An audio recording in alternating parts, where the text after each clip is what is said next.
I'm Christopher. I am doing an illustration of a children's book that my wife and I had written, and then we lost, and I had illustrated it, but it was terrible. And this is 6 years later, and I'm a much better illustrator now. I'll start again. So, I illustrated a book with my wife. Oh my gosh, I left the book downstairs. If she can hear me, I illustrated a book with my wife. It's called Blub Blub. And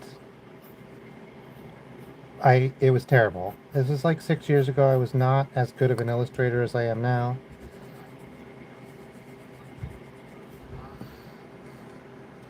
I guess this is like an otter. Yeah, the book. It's like if you're sitting at my computer, it's just like on the table to the left. And it's all clipped together. So I'm just doing like a warm-up, a practice, trying to get myself unnervous. I'm nervous every single time I start, and I don't know why. It's so silly. Everyone's so nice, and like I do accomplish what I set out to do, and I enjoy myself. So, but I still get nervous every time, especially when I make a mistake. Like today, I left my book downstairs. But I'm pretty sure I know what we're going to illustrate. We're going to illustrate Blub Blub and his dad talking about camouflaging. Thank you so much. That's great. This is the last page we illustrated on the computer.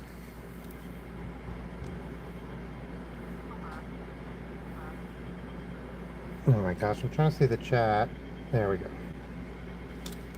This is Blub Blub. So today we're going to illustrate Blub Blub's... Oh, you know what else I did? Is I got a piece of felt. Like my table is felt beneath it, but I got a piece as a hand guard to not smudge the paper. I think it will work. Mostly you want to not make sure you don't get like your hand oil and sweat, because that'll smudge all the pencil.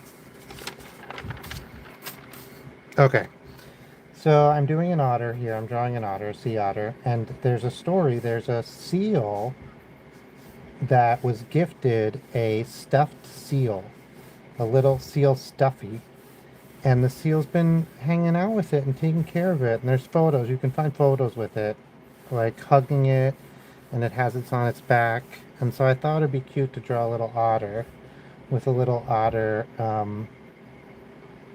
Oh, hey, Jurassic World 95. Hey, Fabs. Welcome, welcome. I do remember you, Jurassic World 95. I remember because I had recently watched that Chris and Jack skit where they talk about July 6th Park.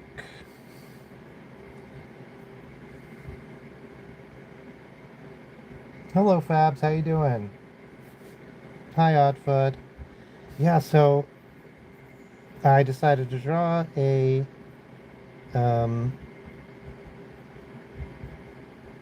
sea otter with a little sea otter stuffy. I thought that would be adorable. It's checking out. It's pretty adorable.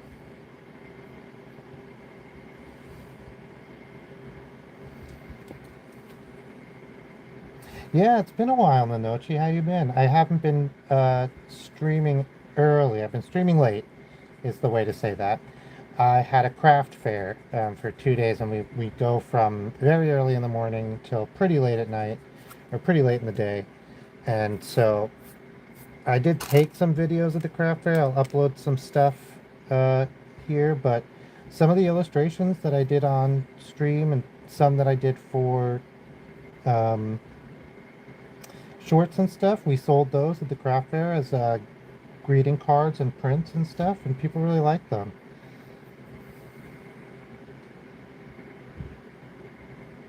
Oh, nice, Jurassic World 95. I'm gonna write you down, and when I have a chance, I'm gonna go check that out.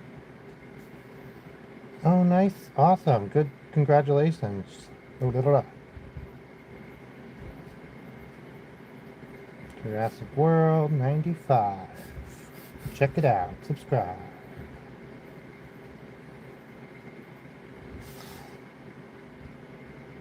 Yeah, first place. That's so good. Congratulations. What do they do those, you know, those little party poppers? I don't know if these are universal or what. Do people have these? Um, oh, bye Jurassic World. Okay.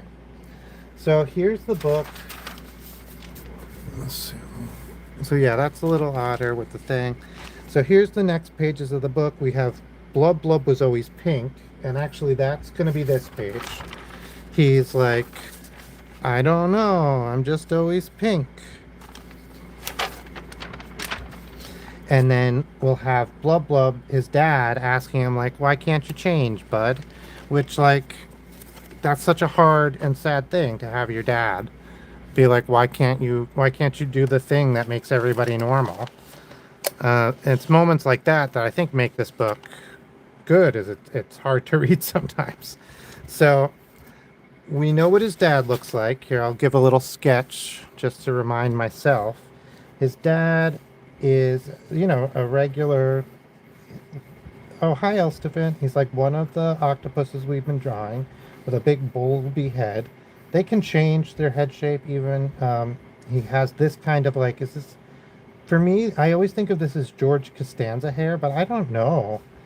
Maybe George had totally normal hair. I cannot remember. And a crazy mustache, but no nose and no beard. So this is what Dad looks like. I have him wearing a hat, and I think it would be interesting to like put like a 1950s almost hat on him. Because like they're under the sea. What is the hat for? To prevent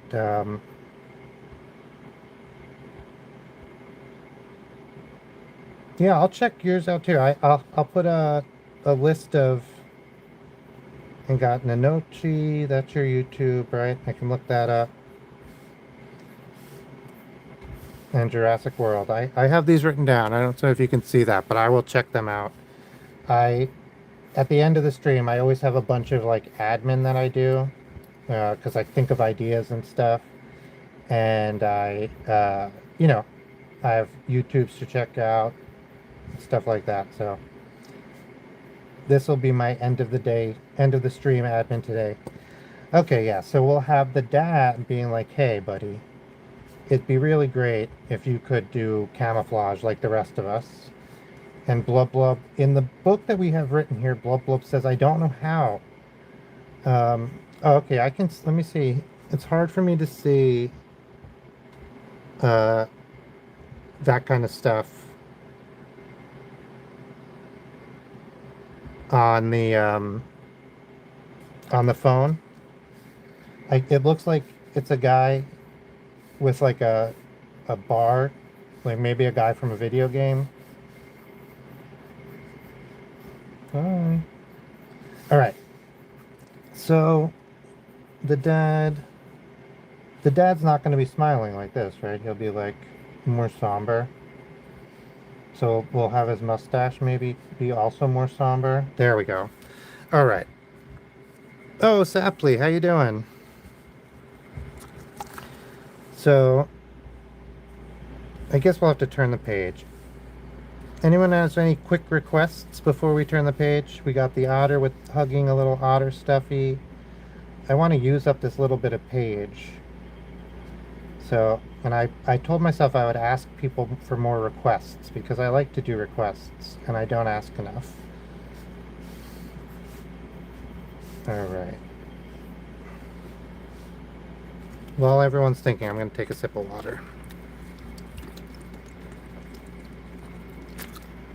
Much better. Yeah, so it wasn't an otter that had the stuffy in real life. It's a seal, and oh my god, it's so cute. I saw it in the newspaper, like online newspaper. I haven't read a regular newspaper in a million years. I used to buy them when I was going on the train because there was no internet on the train, and my phone, like, I did not have a data plan. And so I would buy the newspaper and I would read it. And then I learned like the Saturday newspaper always friggin' sucked. And I looked into it. Ooh. Okay, a manatee. I might have to look up a manatee. A manatee. Yeah, let me look. Oh,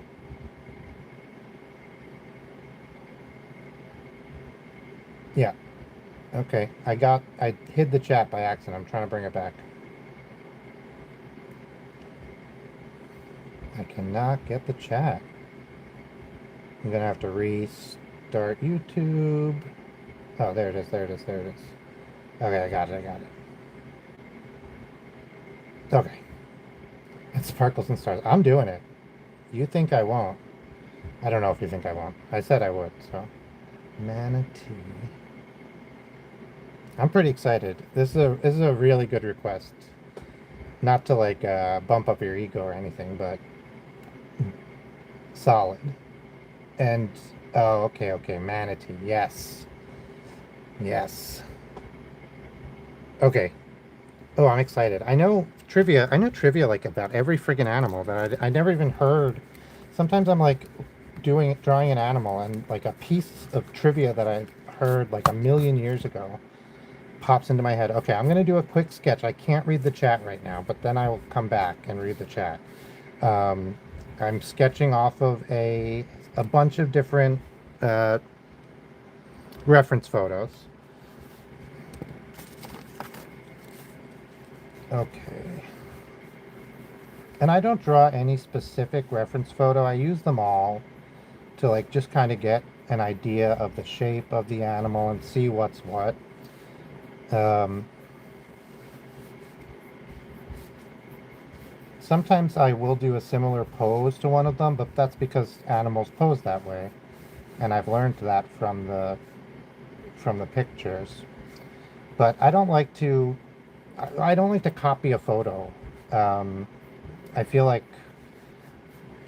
it's fine if I'm practicing, but for something that I want to do and turn into like something good, like that I might use or might sell, put on greeting cards or posters or turn into something, I don't like then to copy a photo. It feels weird.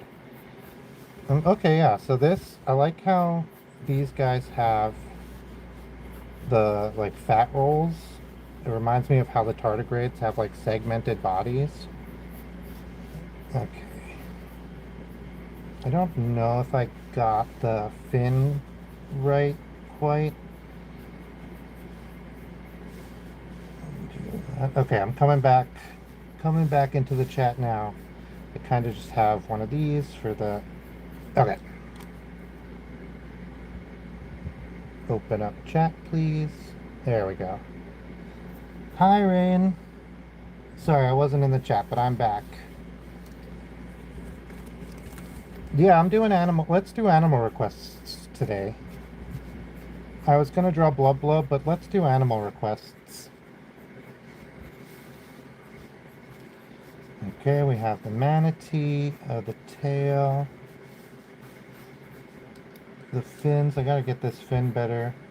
I kind of like drew him out of proportion. I lost my eraser. There it is. It's bright pink, so I don't lose it, and I still lose it. The other one is bright green, and I cannot find it anywhere.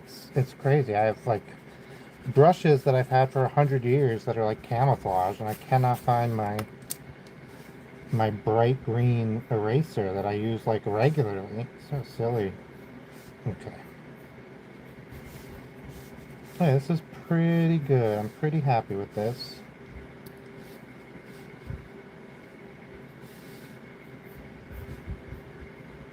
Okay. Okay, no problem. If you can't think of an animal, we'll do we'll do Margaret Manatee, and then we'll or Goody Manatee, and then we will do Blub Blub's dad being accidentally insensitive.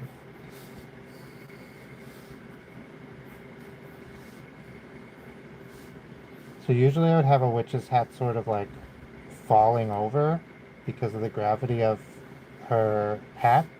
But I think because of the water, we'll have it like kind of floating away. I mean, floating up instead of falling over. Sort of like, there we go. Oh yeah, so the trivia I know about manatees is manatees need pretty warm water to hang out. And there's a nuclear power plant off the coast of Florida, and it's wastewater, which is just used to cool off the nuclear reactor so it doesn't get too hot and doesn't really have any radiation or anything in it, and it gets dumped into the ocean. And this has been studied and it's been found to be safe. But what it does do is it alters the environment there. And that little piece, which is a little far north for manatees in the winter, becomes essentially a tropical climate because it's always warm from the nuclear water dump out. Nuclear, you know what I'm saying. And so a bunch of manatees have just like started hanging out there all the time. Like, it doesn't matter if it's winter, it's summer, they won't migrate, they just hang out there because it's warm for them. It's warm for them all year. But the problem is it's very small, right? It's not warm for them out in the rest of the water, just in that one little area. And so they're stuck there until it's summer again and they can go through the water. And then some of them don't understand that because they're just manatees, which is, not derogatory, but they don't understand the difference between warm water because it's warm and warm water because humans are dumping or cooling a nuclear reactor with it. Oh.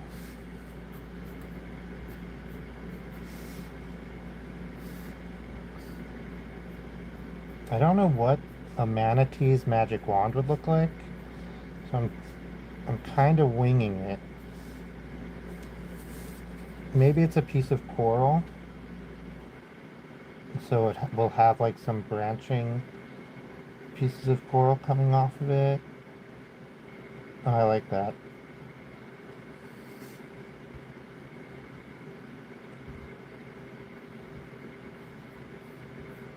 Yeah, that's pretty good.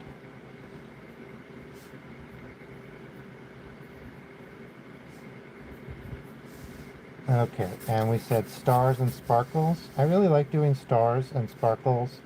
So I found if you do stars really small, you can just make a little like upside down V and then put a line right through it, and then that looks like a 5-pointed star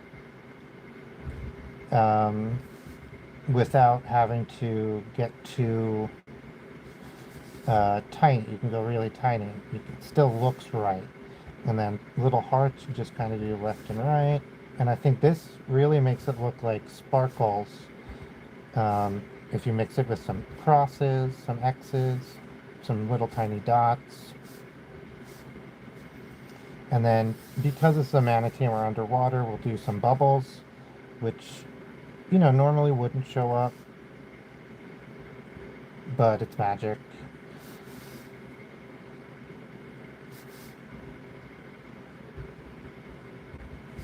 Aw, and we'll do some bigger stars. And try to do them so they're not all pointed in the same direction. That didn't. There's not many directions the 5-sided star can face because it's symmetrical no matter how you turn it.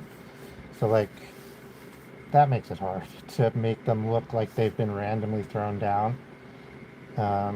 I like manatees have like the whisker. I don't know if they actually have whiskers or if they just have the sort of like whisker hole like dots on the side of their face.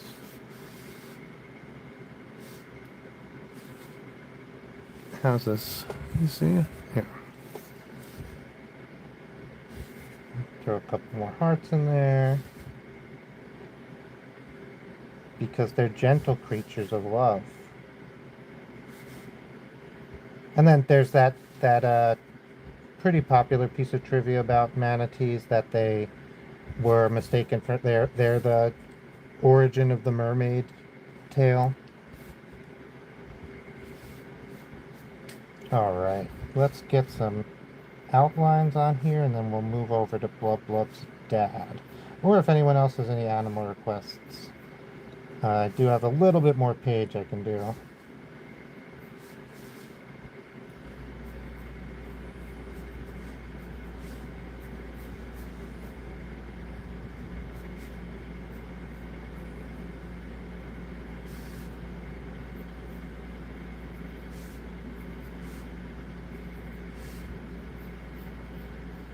Okay. Gonna erase this a little bit, make it look more connected. Just sort of not have the line directly between all of the fin and the rest of their body. Do the fat lines and stuff, that's a little harder to make look natural and right, but I think we're doing okay. It's hard to...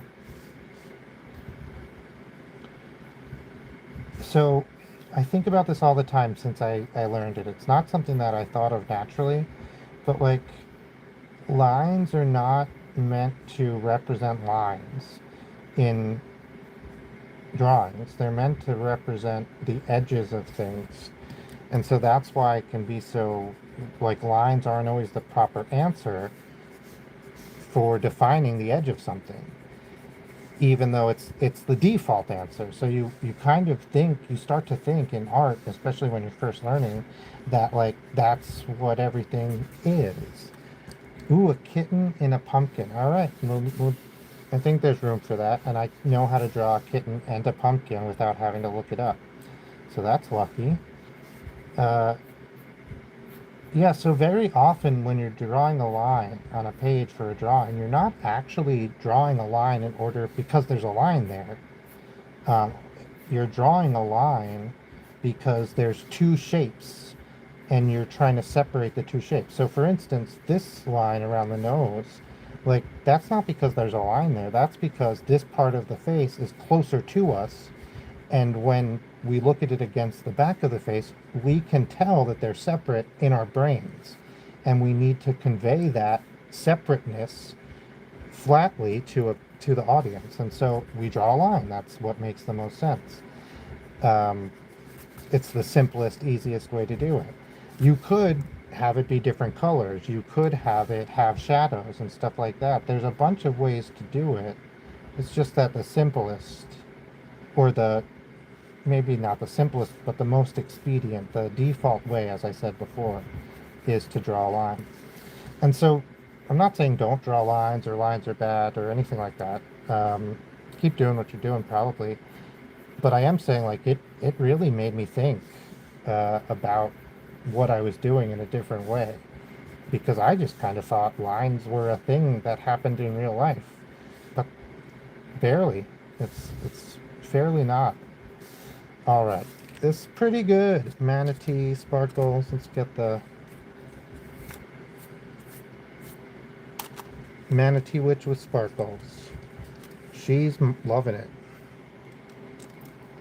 Alright, so a kitten pumpkin. That's a good one.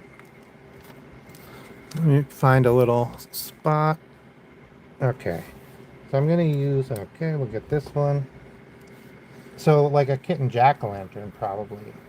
Well, we'll do a kitten pumpkin. We can always draw a jack-o'-lantern face on it. Pumpkins are neat because they're all sorts of shapes.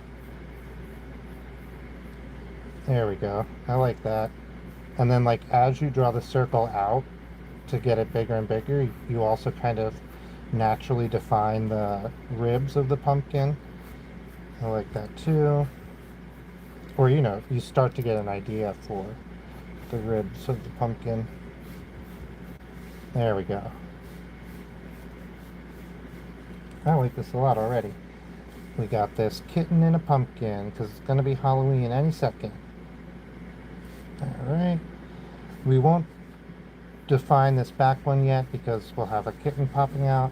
So I'm going to just kind of draw the kitten inside, even though we won't be able to see that. I don't want to like... Okay, that seems normal. We'll put the paws here, and then it'll be sticking its head up out like that. I think that's right. And then we'll erase this body now that we know this actually works. And we'll give it like, we'll come in and do the eyes a little bit better in a second. We'll give it like really, really puppy dog, little doe eyes. Not puppy dog, kitten eyes. Yeah, I think that's kind of where we got it. It's got its mouth out, but it's stretched all the way up. Alright, and now we'll do the top of the pumpkin, sort of sitting next to the pumpkin. So we know it's a jack-o'-lantern, or no, just because. Can I see that? Yeah, I'll move this up a little. And then that will have ribs also. And let's just kind of put them in the same place. That'll make it the simplest and like most easily recognizable is what it is. Okay, and the stem. Stems of pumpkins, man, they grow all sorts of wiggly woggly. They're like vines until they harden into wood, so they can be a little crazy. Oh.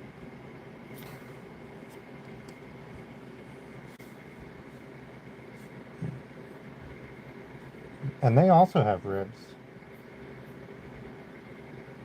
I'm gonna widen this out a little bit. There, something like that. I lost my eraser. Found it again.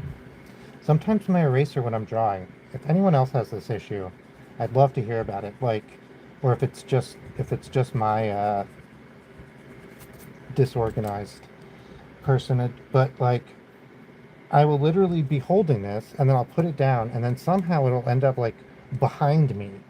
And I just cannot figure out. I should watch these streams and see if like I put this stuff like behind me somehow. Okay. Alright, I think that's pretty good for the bottom.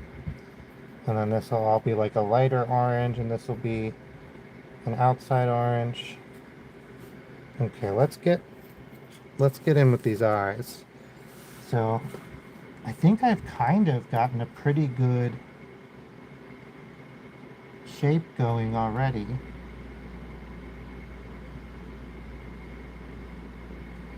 And we won't close it off. We won't make them round because we all know cat's eyes aren't round. So we'll make them really tall, but it will still look, because we'll make it like kind of anime tall. It might be a little uneven, but we can fix that in post. Okay, I'm liking that.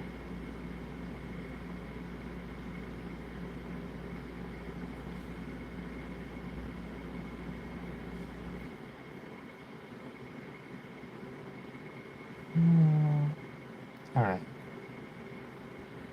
I don't know if the ears should be here, but I think so. Let them be like, let her have like big ears. It makes her look younger, right? Like, cause like, do cats grow into their ears? Like, don't dogs grow in? So, does someone grow into their ears? Is that just humans? Alright. Now, I always used to draw cat ears as if they were facing directly towards the viewer every time, like to the front of their head. But they're not, usually. They can turn them to the front of people's heads. But they usually have like a little bit of a turn. So like this is the back of the ear, this tiny part that I just shaded in. And then this is all the inside of the ear. And there's always a lot of like hair inside of the ear. So drawing it like that is pretty good. Alright, I'm just going to erase some of these lines from behind the kitten because we drew her over the pumpkin that was already there. Just sort of do that to clean her up. I shouldn't wipe with my hand because that'll get oil on the page. And that can make it like... And then I'm going to erase the kitten body on the inside too. So we just have the outside kitten. Alright, now I'm going to do some really dark lines and really make it stand out. Really like kind of lock it in. This is a much darker lead. It's really hard to erase. But it'll show up really good in a scan, or mostly a scan. Or if I'm going to ink it, which I probably won't. Same, it'll show up very good. Yeah, I don't really ink things anymore. I used to ink a lot. I was getting better. I like it a lot, and I should still ink. I do ink when I do like architectural drawings and like landmark drawings and stuff. I do ink those. I think that you don't want to not. It looks very good. It's like, it looks classic. In fact, I think I got a job offer. Well, we'll see. I'm going to email, they're going to email me actually. But somebody asked me to do a college's bell tower illustration. And I did a lighthouse illustration, and they want to put that into the actual lighthouse's like museum, because it's better than the one that they already have, that they have there. And people have been complaining that the one they have there is inaccurate. And so they were like, hey, like, do you think we could use this for the Lighthouse Museum? And I was like, yeah, I mean, yeah, sure, we can figure something out. So I'm going to figure out, probably just give them a flat fee and then let them use it. And maybe, and no, certainly have attribution. So then I'll charge them not that much. But I will insist that they credit me on any product that has it, and then I can put it on my resume. And that'll be good. Yeah, it's going into the museum. They're going to sell it on postcards, and like, they're, for all their merch that has the building on it, they're going to put it in there. This season is almost over, but for next season it's going to be in there. And actually, so separately, I was just looking up where we live. Okay, so there was a picture. Yeah, it is Sapley. It is so cool. Like, yeah, it really makes my day. I'm really excited because it's also really good for like, so it's really exciting. Just by itself, it's really cool. And then also it's cool because I can use that as a way to like boost my presence and make my illustration like more professional, more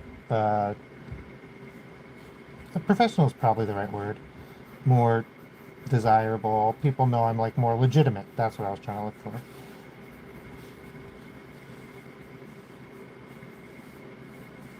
There's another pumpkin back here. Probably no cat in this one, but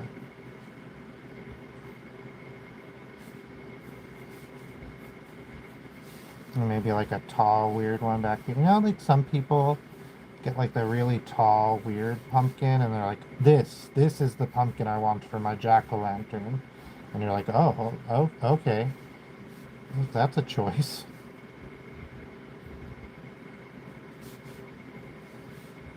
That's this one. Okay.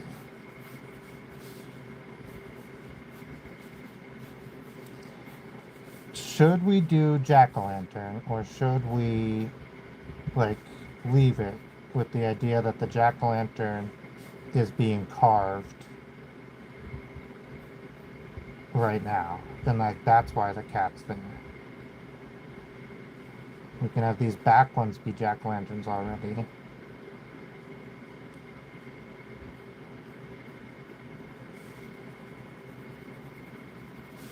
You guys can see this? Yeah, let me move over a little.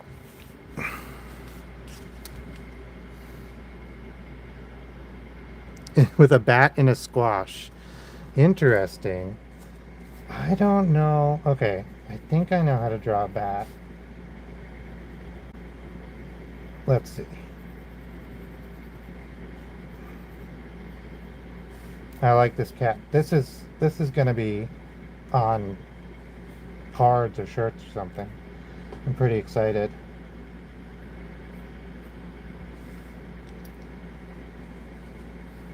Oh, I'm glad you like it, Elstefan. Aw, a sad AI story. Yeah, those sad AI stories are crazy. And then a hero man who had just been made homeless gave his last dollar to save the kitten and find the kitten a home.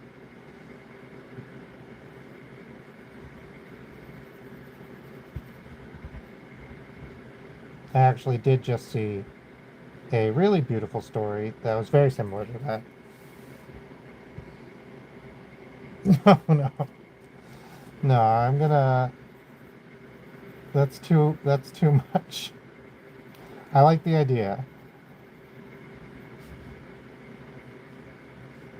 Um, let's see. Yeah, maybe it's just yeah, yeah, and he's gonna steal his yeah, yeah, this cat wakes up at 4 a.m. and grinds.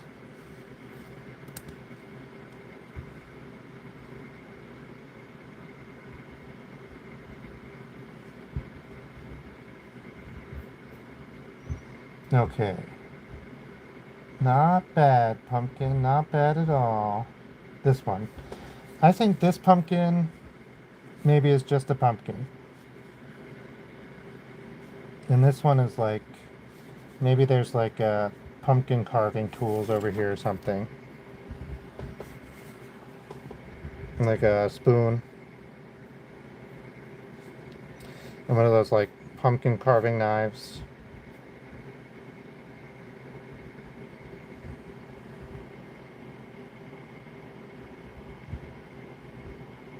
Yeah, yeah, that's like exactly what I was thinking about. The like the really expensive water.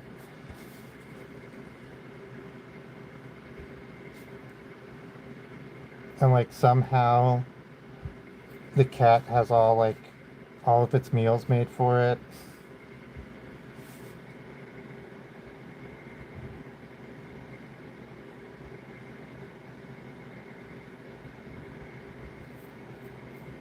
Oh, that's funny. Like a snowman, like a snowman, like a snowman. You know, Jerry Snowman. Uh, like a snowman has the twigs for arms. Like in Halloween, you do pumpkins, and it has like silverware for arms. All right. I think I think we'll leave this one. Some good ideas. Maybe we'll flesh it out later when we do some more color. I don't hate any of it. Do you like we were talking about like a that's good, that's good.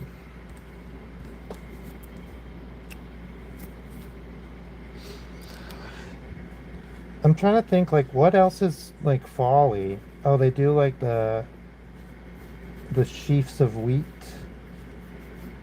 All right. I guess we should do what we came for and draw a I mean this is very good. I'm very happy with this.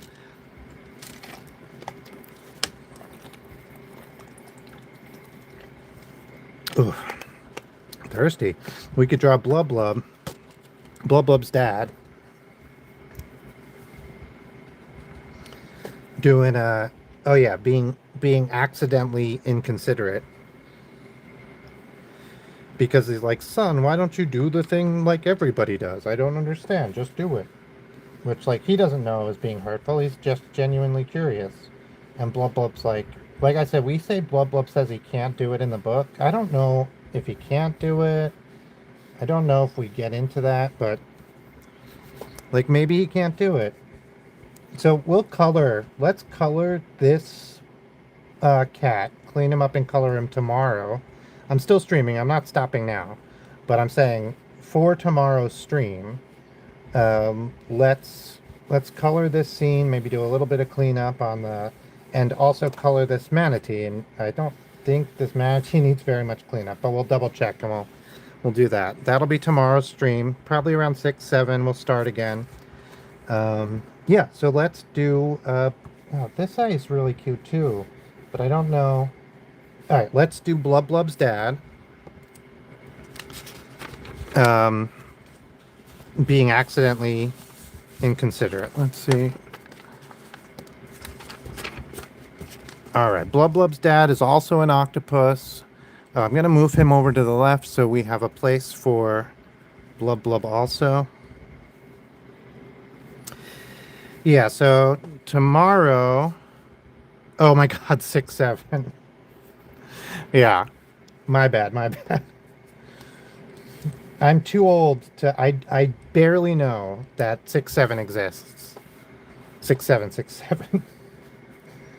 I haven't watched the video or heard the song, but I have seen a lot of the other culture surrounding it.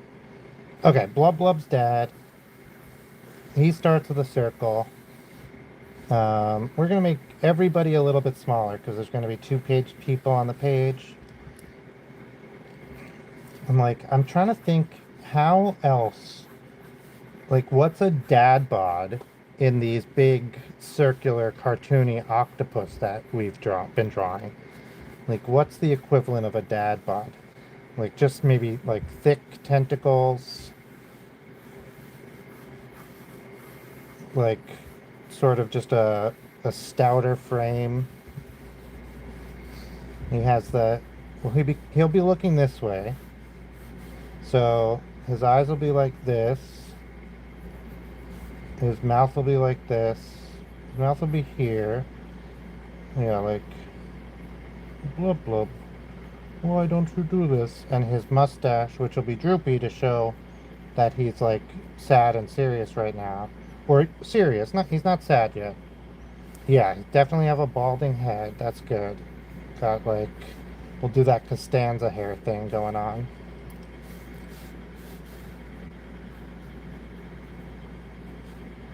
Oh yeah, that's a good idea. Like, oh, that looks good. I like that. You can't see this side. That's okay. We'll do another like. We can even do like some Homer Simpson hair on the top. Okay, I'm liking this. I think we got there.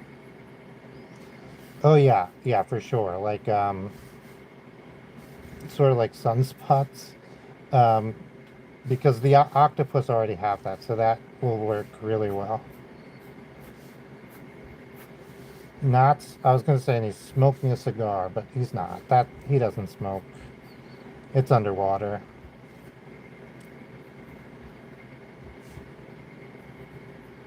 Oh, I think this looks good. I think he looks like earnest and concerned, which is exactly what we're going for.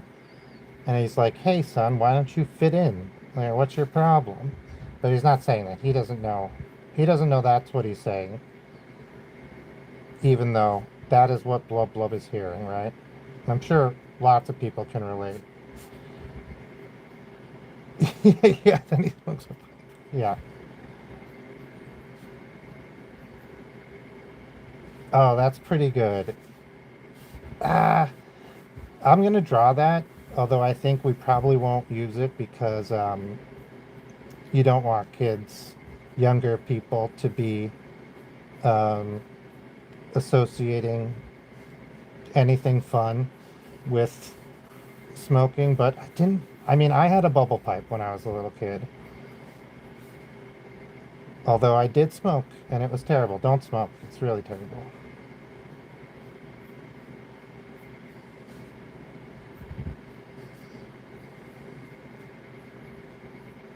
But I do like that idea.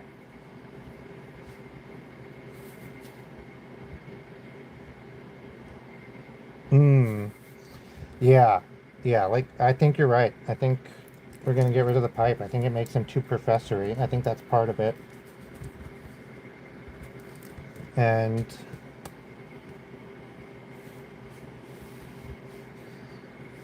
let's just clean up the edges and make sure what we're seeing is what he looks like and not accidental, like, shading or something, making it look.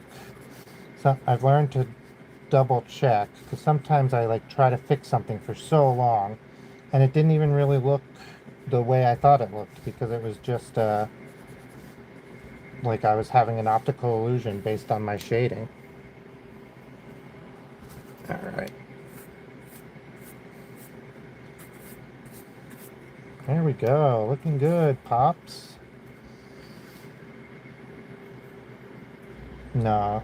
I was going to try to put hair there. I don't think it works. I think you understand it wraps around, but it doesn't quite make it to the other side.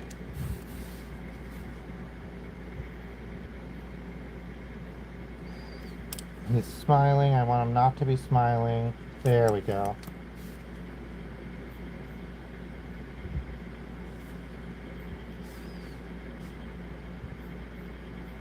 And then I'm going to have his eyes turn a little bit because I think he's a little bit looking like off into the distance here in between us and Blub Blub, who's going to be here.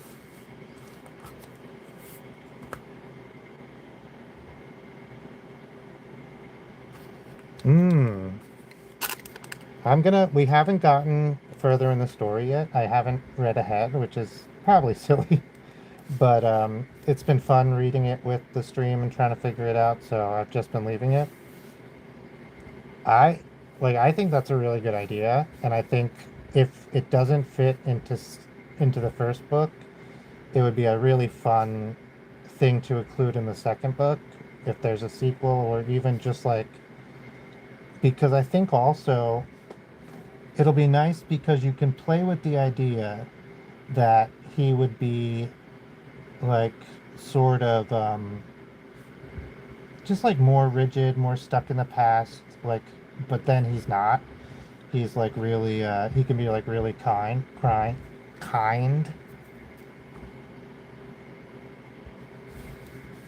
Yeah, I'm gonna read it on the stream for sure. I mean, not right now, but we can do a stream where we try to figure it out and read it. Okay, I'm liking Blub Blub's dad right now.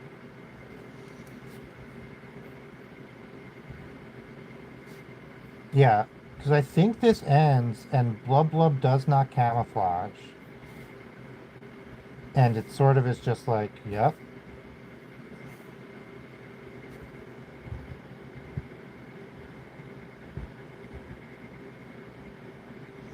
Yeah, yeah. I think like, so sometimes, especially with kids stuff, you want to like get the point across and let them imagine, like, because they will imagine up to their level of understanding, right? So if you have like a general or something, however old they are and however much they understand about like war and stuff, if you make the general like, or maybe as a corporal or whatever, like just sort of plain and regular, not generic. No, I think yes, generic. Then they can imagine like what they understand and put that on there. And I think that's part of why, like, as a little kid, you'll have read a book or something, and then as an adult, you go back and you're like, oh, I thought this book was so much more like. And I thought, I thought that octopus was like missing a tentacle and was like more beat up from the ravages of war, or I thought that I can't think of another example, but I think you get it. Like you misremember the book. or the story, because you are actually remembering, like, partly what you're remembering are your thoughts. And um, this this is working very well. I think better than the paper by quite a bit. So I'm going to switch to little scraps of felt.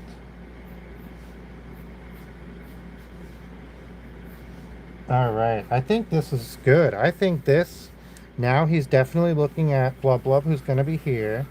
He's going to have like an outstretched tentacle, maybe even one from behind. Like he's pretty good. I have his tentacles just going off page, and I think that's fine. If it's really terrible, we can tape a page down to the bottom and stuff, but I think probably we want them side by side, and the page is going to be about this big, so I think that'll work. Um, just having it like fall off the edge. Lots of stuff goes to the edge of the page, and like legs especially, that's fine. Oop, I really missed that.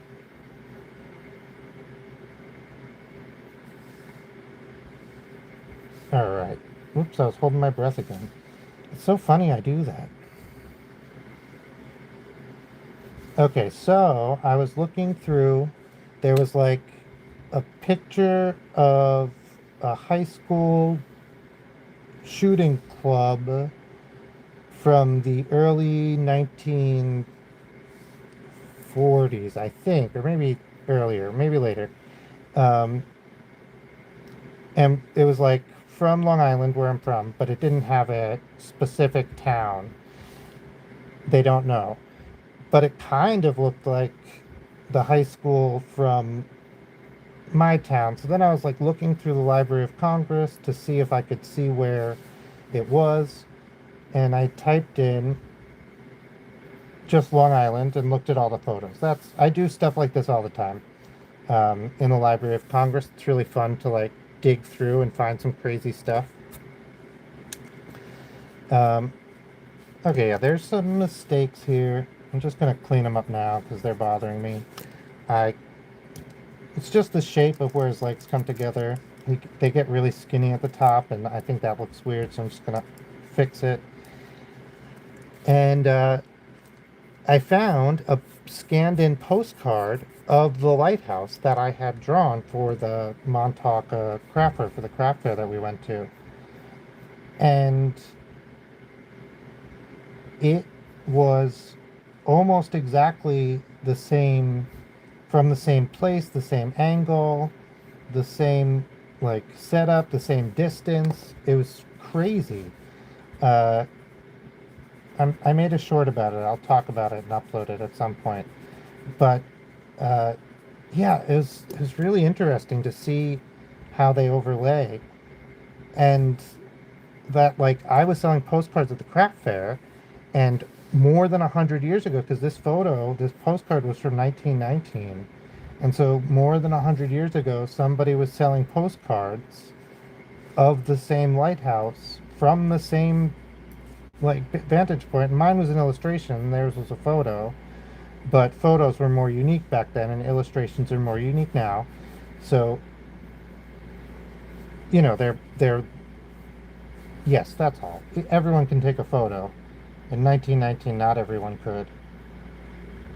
And most of the depictions of things in newspapers and magazines were illustrations in the early 19, like at that time period, the early 1900s. So that's why an illustration now is more unique, and photos then were more unique. Anyway, I just thought that was really interesting that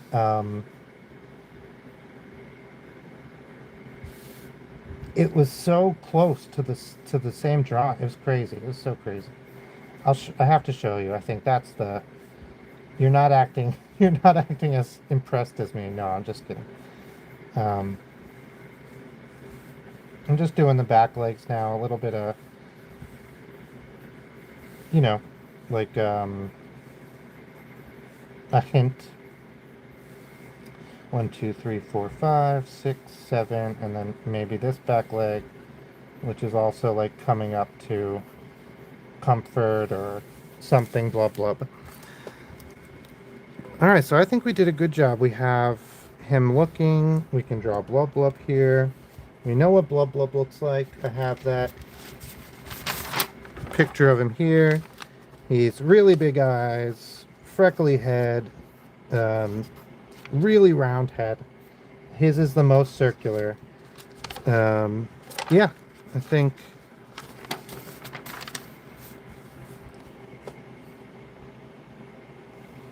And so I guess Blub Blub here, we're going to make him smaller than his dad.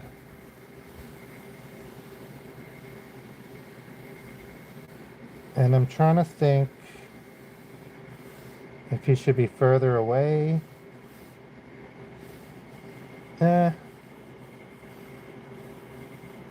I'm trying to think now, like, what is his emotion? He's saying, like, I don't know, right? Like, I don't know how. So he's sort of, like, upset. He's sort of,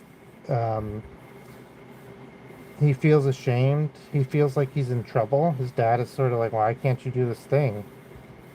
So I really want to try to capture that with his tentacles, right? So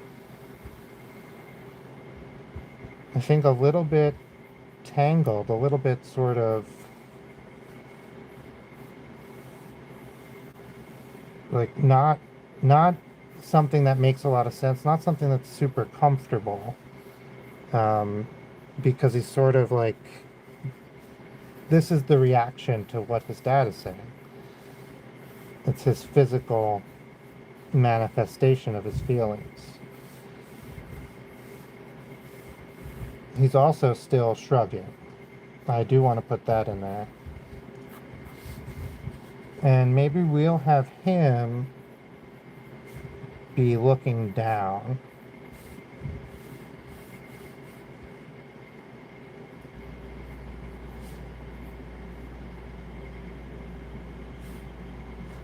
His head is bowed, but he's still looking at his dad. I think that's even better. Yeah, yes. I really like that. That's good. Like, can you guys see this? Yeah. Look how hurt he looks.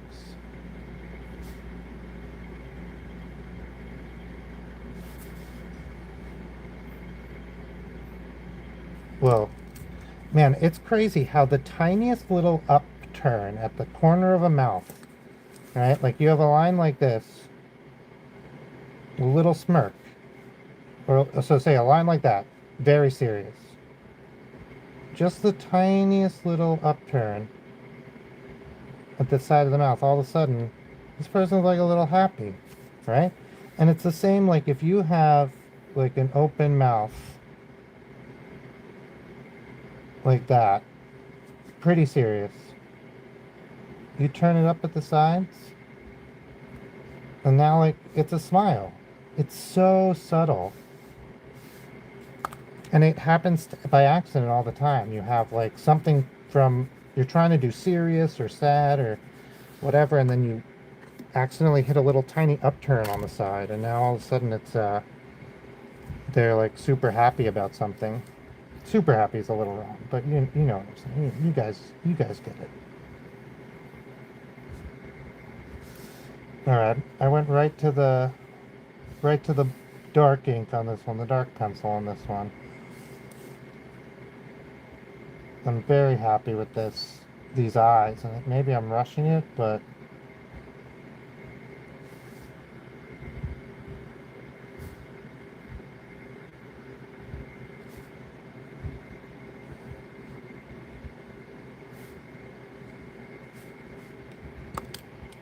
I think that'll be okay.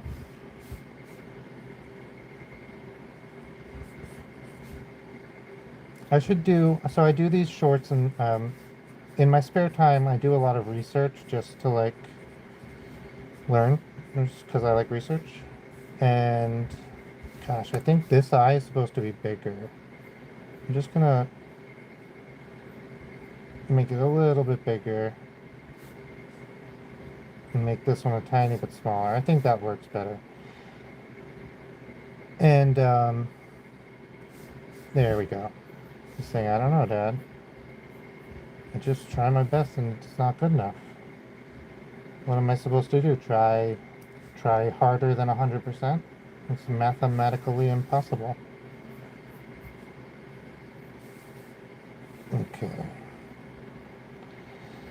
So I should do some research on octopus and do a short about them. Maybe draw like an octopus that is doing something cool. Like a realistic one, not a cartoon one. So I know there's some octopus that use coconut shells as like little portable homes slash armor. And that's pretty cool. You just like grab the coconut shells from the inside and hold it up against themselves. Two halves. And like they just go inside the coconut shell. And I think that's pretty neat.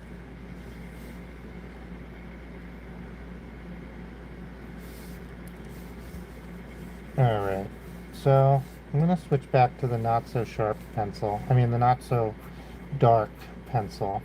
And try to get some more things actually sketched, because I kind of stopped and switched to the... Okay, this is good. 1, 2, 3, 4, 5. I don't know where that one's coming from. We'll do another one from behind. That's just kind of like also here. And we'll figure out where this one's going. We'll just have it go behind and just assume it also comes up. Okay, let's do these two front ones that we just nailed down. It'll go behind. So I don't know the difference between tentacle and arm. I should look, that could be something I look up. Yeah, if anyone has ever, like, are they different? Is tentacle and arm, just like scientists call it a tentacle and people call them arms? Or is it like tentacles have suction cups and arms don't? Or, I don't know.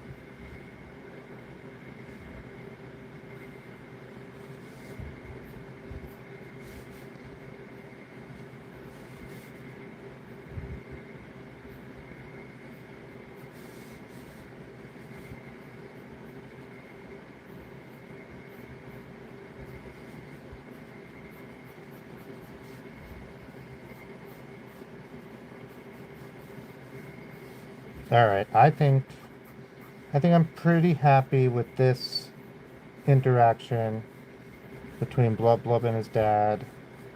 I think like you have Blub Blub almost literally tied up in knots. And I think that really conveys how he's feeling here. Like he's really conflicted.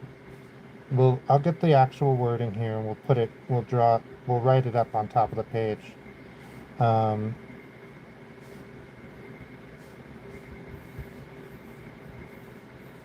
Okay, yeah.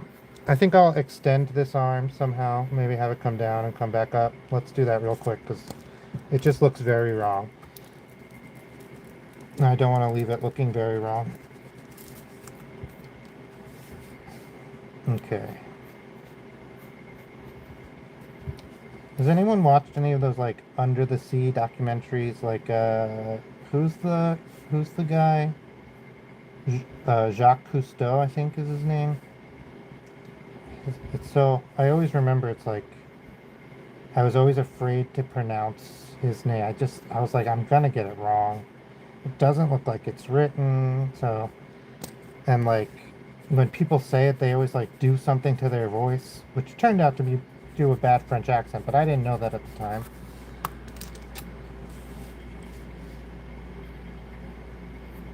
Or what's the new one? My Octopus Teacher? Alright. It's pretty good. I think we did a good job erasing all the parts.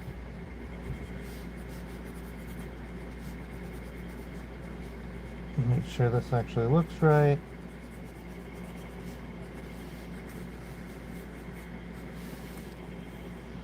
Do some erasing. Alright, alright. Heck yeah, heck yeah. Well, let's do this one over top of that one.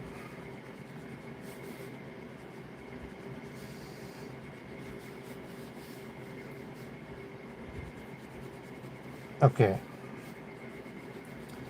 Not only do I not hate it, I think I like it a lot. We'll see tomorrow when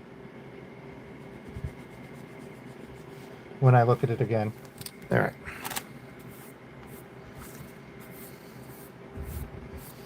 So okay. Here it is. Here's what it says. Dad is saying, again, this is the script, not the script, the first draft, the book my wife and I wrote a few years ago and then lost. It was banging around all our art stuff somewhere, buried in like some old drawings and scrap paper. And now we found it finally and we are re-illustrating it. We did a set of illustrations when I was first learning how to illustrate, and like it was really helpful to have something to learn on, but I want to do better now. So let's see. Oh, Blub Blub, why can't you change colors and hide with the rest of us? Why can't you camouflage? All right. Oh yeah, also we're teaching the word camouflage.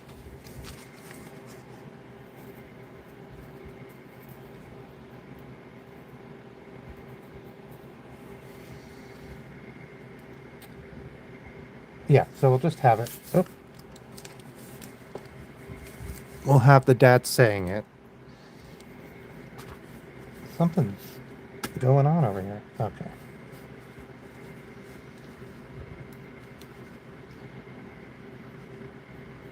Oh, blub blub. Oh, blub blub. So I was thinking when I first was writing blub blub, I thought it would be 2 words, but now I'm thinking blub blub. Just like blub blub. Just 1 word.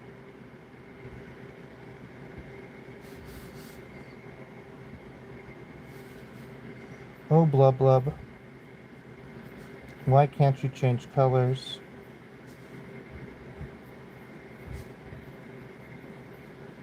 I don't know what a dad sounds like. I missed the end.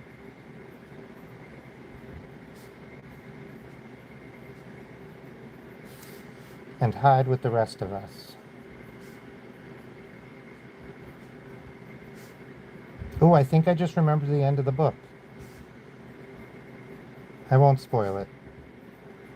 We'll still do a reading the book stream. The rest of us, question mark. Why can't you camouflage?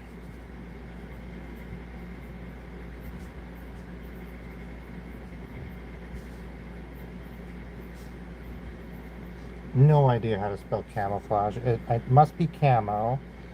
And then, okay, I looked. What a word. And now Blub Blub doesn't know. He doesn't know why.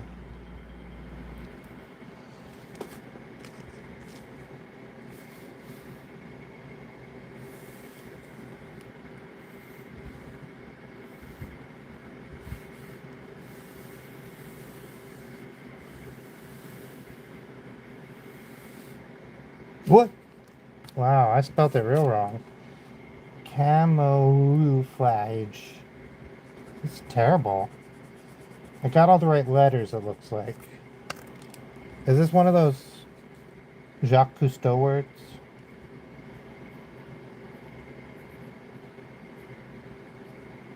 I mean, it literally has to be, right?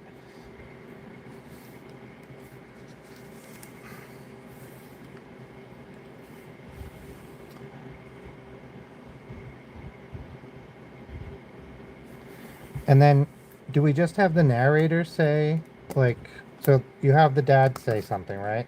But then maybe the narrator, the page itself, like down here says something like, but Blub Blub just didn't know.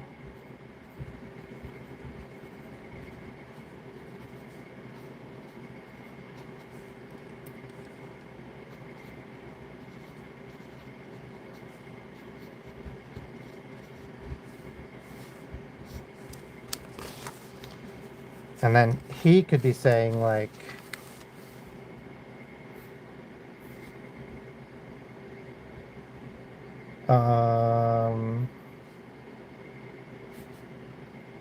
or I don't know.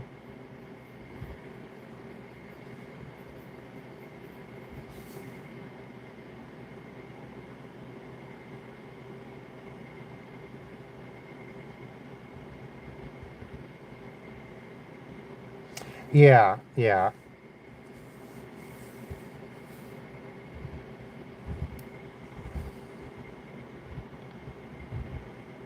Yeah, that's what I had written.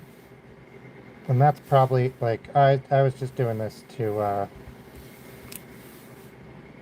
I was trying it out. But yeah, it is written blah blah, why can't you change colors and hide with the rest of us? Why can't you camouflage? His father asked.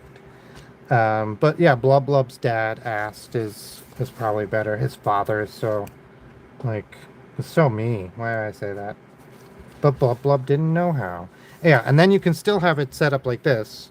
You just instead of a bubble, you have his dad. Blub Blub's dad asked, and then you still had, but Blub Blub just didn't know along the bottom. So it's still like is essentially the same setup. All right. So I can do some more. This is pretty good. I'm pretty done with this. We'll scan it in, maybe do a little cleanup work separate before that, but I like it a lot. I think the most important bits, Blub Blub's face and his dad's face, are are really good, and I really like them. The tentacles, I'll probably work on tentacles a bunch of times before it actually is finished, and I'll probably work on, I mean, in the background, I'll definitely work on typesetting. Again, all that I can work on, but the faces, that's for me on this page, the most important part is the dad trying to be genuinely helpful or genuinely concerned and it hurting Blub Blub's feelings and Blub Blub feeling like he did something wrong and he needs help, but he's not getting help. He's getting well. He's getting help. It's not yet working. Um, so we'll see. That's pretty good. So the next page, I'll read the next page. Page 6. Here we go. There is page 6. Hopefully it's not dumb. I mean blub blub blub. All right. So Blub Blub asked his mom. Oh, okay. So his dad is like, oh, you don't know? Okay, well, I guess figure it out. Okay, yeah. So Blub Blub asks, how do you camouflage? He asks his mom. Cause yeah, and then she says she's always known. She doesn't know how. Oh, here. I just can't explain it. Just stop being shy. Just give it a try. Keep trying to do it until it feels right. And that's pretty deep, I think. That's a pretty I think that resonates with me as a weird kid. Just like stop being shy. Like this thing you really don't want to do, that is you being shy. Just stop being shy and do it. Everybody likes to do this and then it'll be fine. And like that's not true. I didn't like to do it. So I think this is good. We're going down the good path.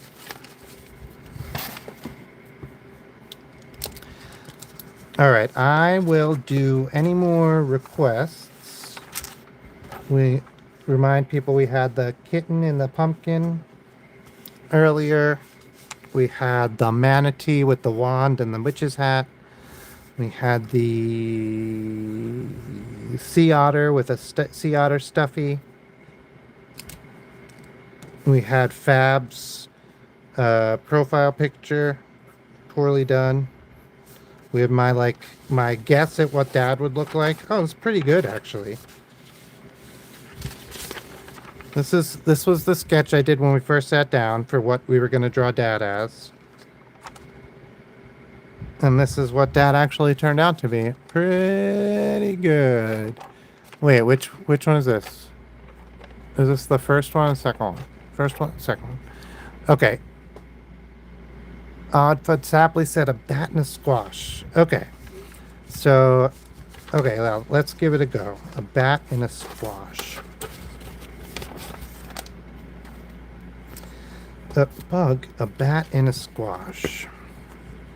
So what does squash looks like? Okay, you have like a butternut squash.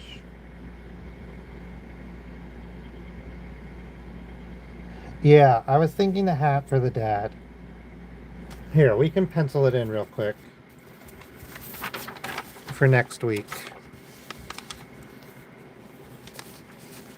Like, he doesn't wear it all the way on his head.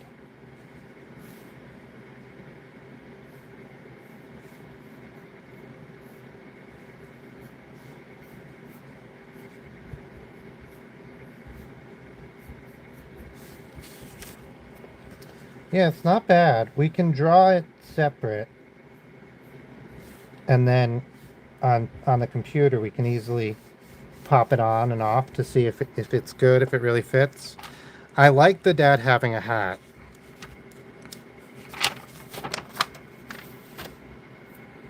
Okay. So squash, right? So the only squash I can really think of off the top of my head is this squash.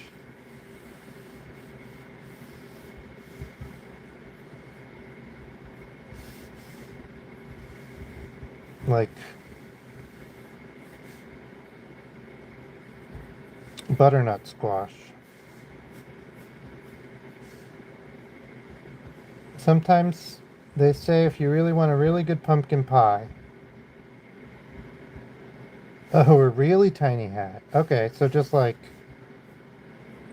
I mean, that might be a little too tiny, but just like sitting on top of his head.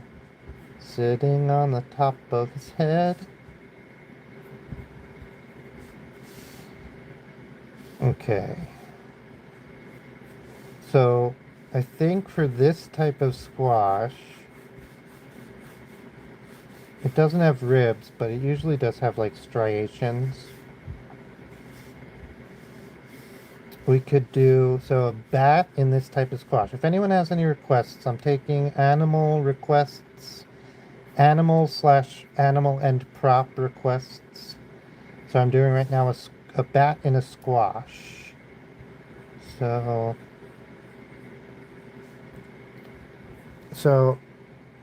okay. So yeah, I think we're gonna have like a little hole in this squash. This squash will be leaning up against another squash. That checks out. Oh yeah, it has to be.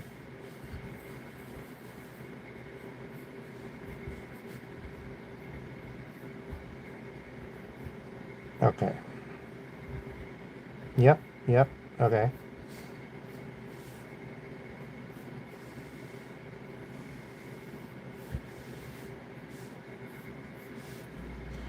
And there's like a hole, and that's where the bat hangs out.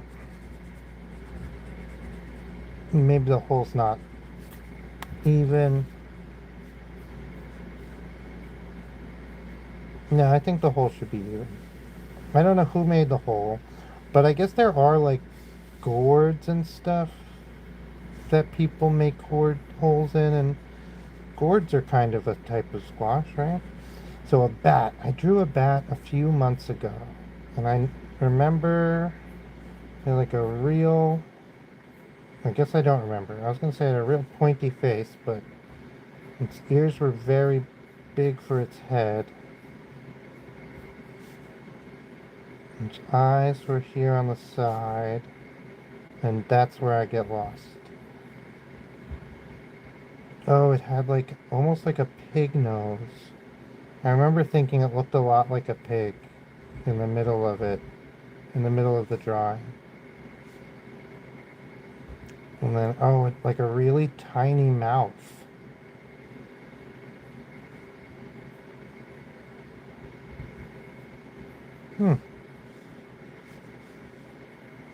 And then with like the top of its wings have like feet. They like walk on their wings.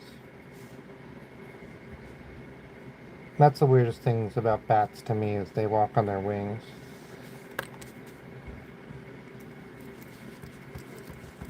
I wonder if all bat species walk on their wings. Because I definitely assumed all bat species walked on their wings until I just thought about it now. It might not be true. There's a new comic book out, Absolute Batman, and it's been out for a few months, I think. I read them on the DC universe, is like you get them after they've been out for a long time. So, uh,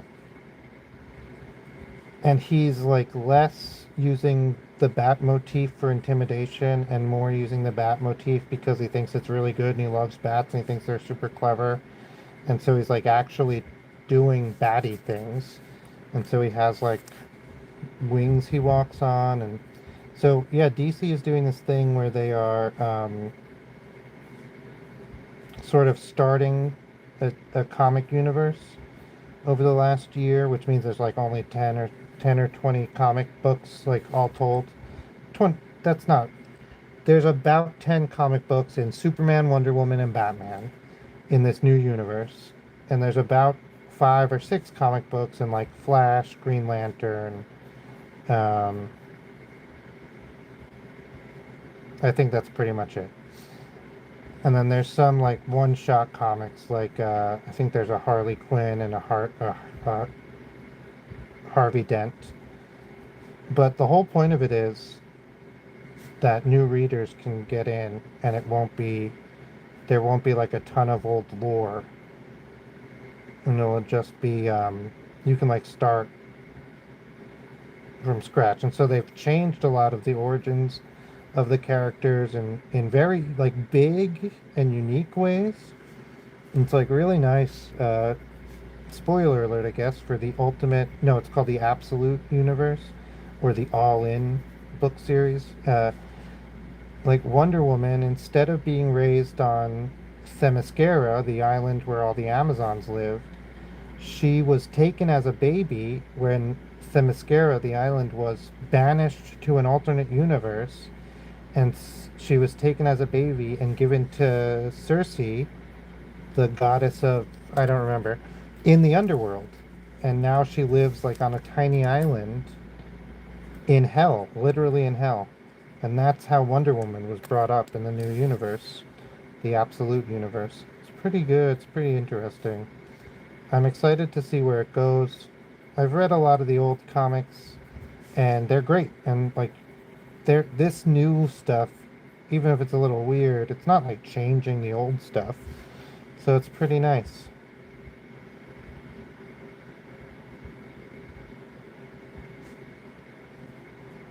Okay, I think that looks batty. It took me a while to get there.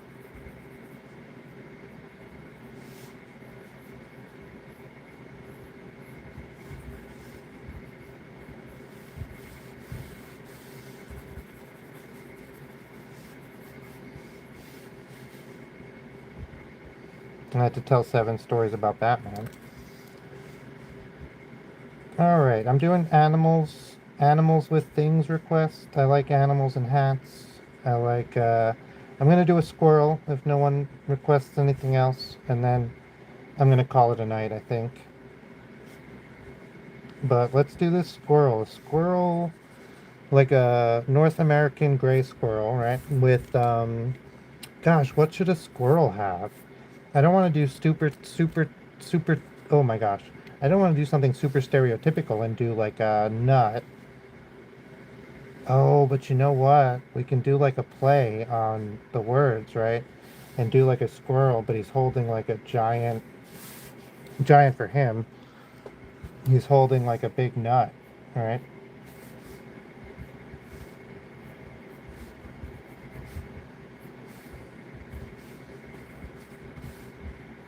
That would be something.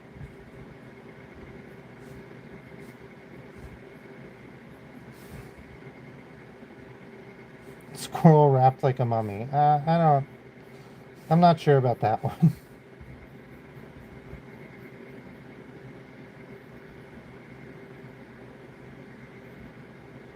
Man, mummy wrappings, some crazy stuff.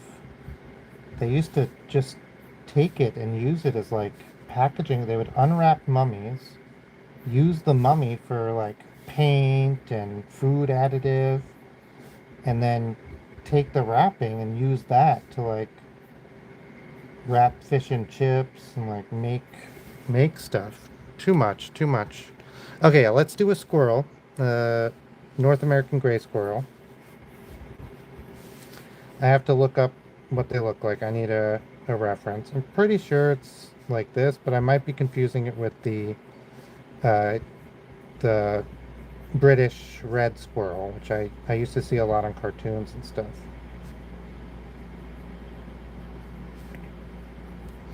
I think I'm gonna have him, the squirrel, like just looking right at us. Like he is concerned why you're concerned with whatever he's doing. His little shoulders, his belly, and then we'll have him standing on his hind legs like this. I guess I didn't have to look him up because I'm just going with it.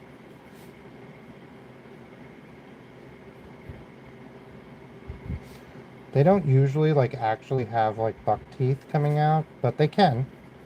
There's a reason that's the thing, especially in captivity, squirrels will get this buck teeth thing um, because they're not chewing enough stuff. Often because they don't have to like chew through things and do all the work to get the food, right? Because if they're in captivity, they're just given food. And so they don't have, they usually wear their teeth down. Their teeth grow forever. Like their front teeth never stop growing because they need to use them to get food. I think my pencil's run out of lead. And so because of that,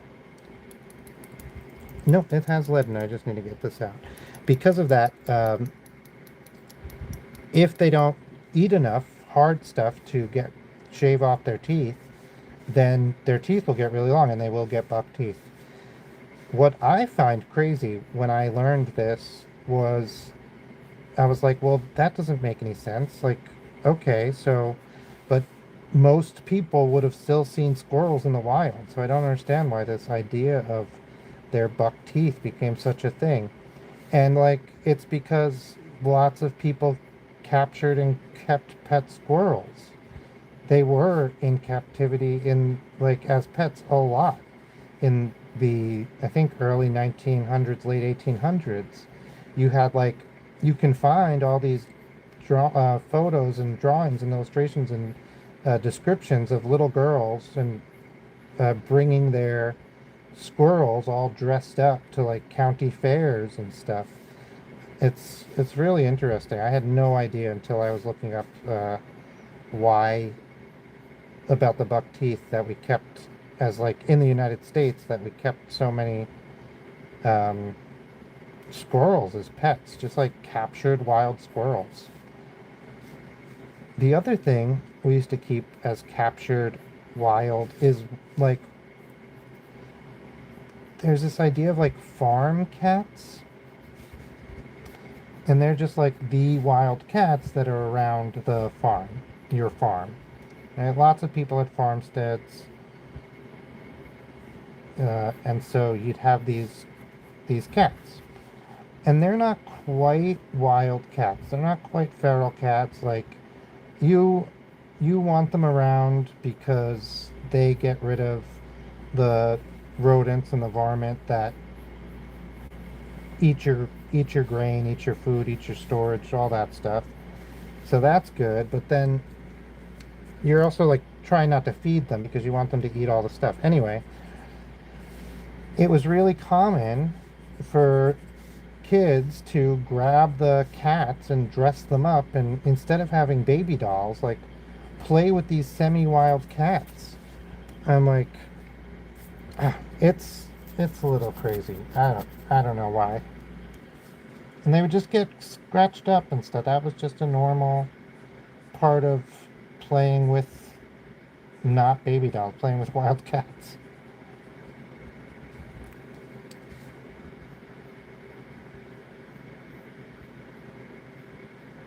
Okay, I don't think this nut is that bad. For not busting out a protractor and trying to draw like a regular polygon over here, I think I did pretty good. There's something off about it, but that's okay. Something off about me.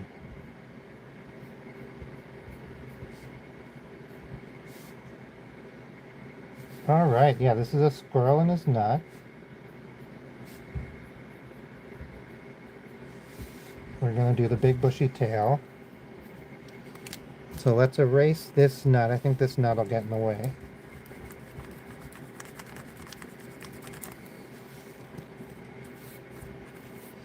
Just wipe away the dust. Alright, I love drawing big bushy tails. Oh yeah, I think that's the right shape. Now I'll come in. There's going to be like a sort of a fold where they all bunch up right there. That's great. This is all behind him. It's really good. It's going to be straight up and down at the end here, but very quickly going to the left and the right. There we go. We'll do the same down here. We'll turn the page, get faster hair markings. I'm just going to do the hair on the outside edge and maybe a little bit for shading on the inside, the little spurs sticking out. I found that that's the best to like sell the illusion. I think even when you go like really, when you do like a lot and you make it really detailed and you try to do like really perfect, I think that actually doesn't sell the, I think that does worse. Like it makes it, people know there's something wrong. Like it doesn't, it brings your attention. You're like, whoa, the tail's really detailed. And they did it, they drew a lot, and you don't want that. You want it to be ball squirrel. Okay, this is not great, but that's okay. Let's erase the middle. It's not bad, it's not bad. It's fixable. Let's erase the middle of the squirrel. Sort of see what's actually going on here. Erase a lot of the sketchiness. Alright. I'm going to do his hands just a little bit more detailed.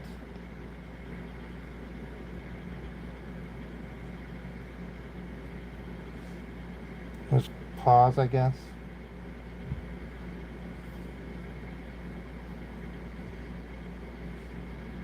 Okay.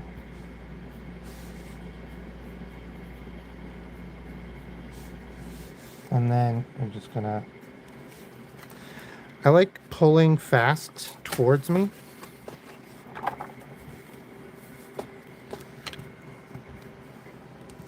I'm just gonna come in and erase this and then do that real quick. It'll be much easier for me to pull towards me instead of try to push away here.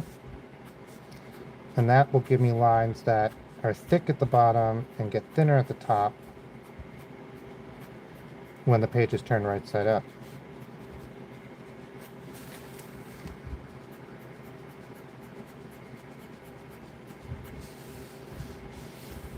No, still not right. Let's see. I like everything up to that top part. Alright, I'm just gonna, whatever this ends up looking like, we're going with it. So there's actually a mathematical problem. It's called the hairy ball problem. And it's the problem that if you have a hairy ball, at some point you're gonna have a cowlick. Like you're gonna have an edge where two sets of hairs all meet and they're gonna like push up against each other. Everywhere else the hair can be straight out, but at some point you're gonna have hair that like is pushing up against like that.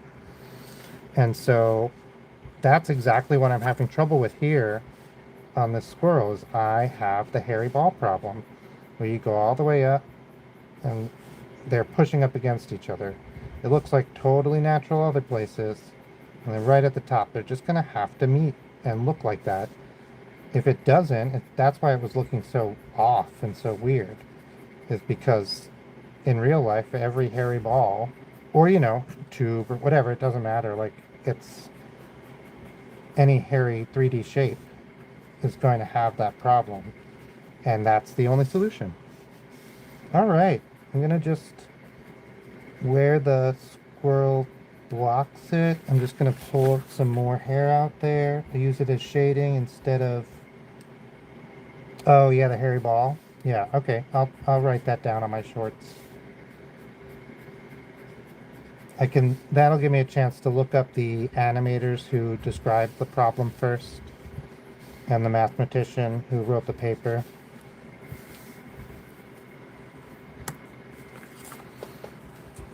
All right, I'm gonna just darken up. Ugh, my pencil fell. The lines.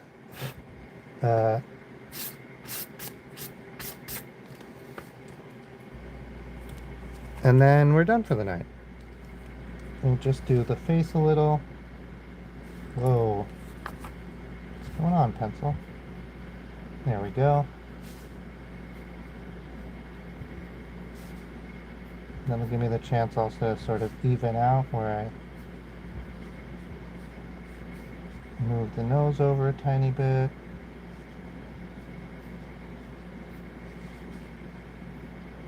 Try to make sure the eyes are centered and at the right height. Not centered, but even.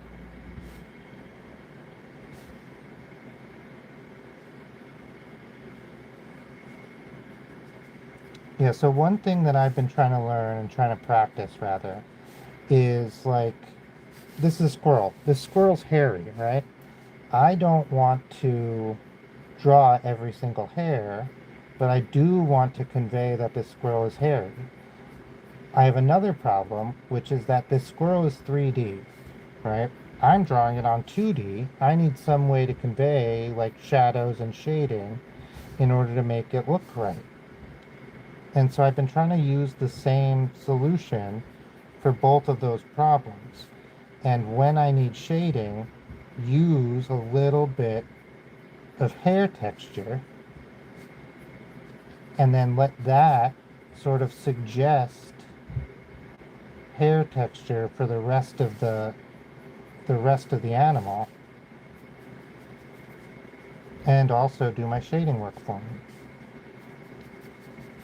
And I'm getting better at it. It's a practice.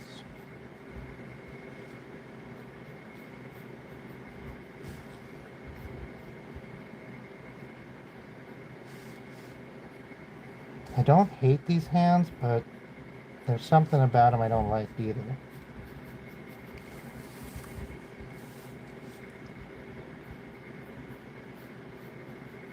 I used to really hate doing like hair texture on the edges of things, and I just practiced and practiced and practiced and didn't,